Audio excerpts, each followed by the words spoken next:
The petty revenge that unlocked the office supply closet. I used to work at a mid-sized company where our department had its own supply closet. Everyone understood the unspoken rules. Take what you need, don't stockpile, and keep the place tidy. Simple, right? Apparently not for our new micromanaging office manager, Karen. Karen had this thing about cutting costs. Every morning, she'd march into the supply closet like a hawk hunting prey, inspecting everything. If a box of pens looked a little lighter or the post-its weren't perfectly stacked, we'd get an all-staff email about excessive use of supplies. It got worse when she implemented a sign-out sheet. Want a highlighter? Hope you've got a good reason, because now you had to write it down. But Karen wasn't done.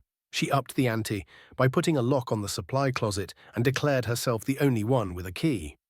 If you needed anything, like a pen or a notebook, you had to email her and wait for her approval. This, of course, was on top of her other tasks, so even getting something as basic as a new pen started taking hours. Productivity, out the window. Enter Tom. Tom was one of my co-workers, a bit of a jokester, but he always played by the rules. Karen's system gave him the perfect opportunity for some malicious compliance. Every time Tom needed something, no matter how small, he emailed Karen. Ran out of staples. Email. Paperclip. Email.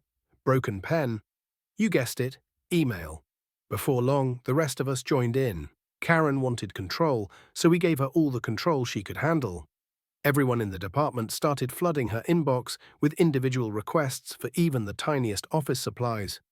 Since Karen insisted on personally approving every request, she was soon completely swamped. Her efficient system backfired spectacularly. Requests that should have taken minutes to process were now delayed by days. Meetings stalled because people couldn't get notebooks. Presentations were held up because someone was waiting for a whiteboard marker. It wasn't long before upper management noticed. Our department's performance numbers were tanking, and when they investigated, all fingers pointed at Karen's over-the-top supply closet rules. She tried to argue that we were being wasteful and needed her structure, but the evidence spoke for itself. Her micromanagement was killing productivity. After one particularly disastrous week, upper management stepped in.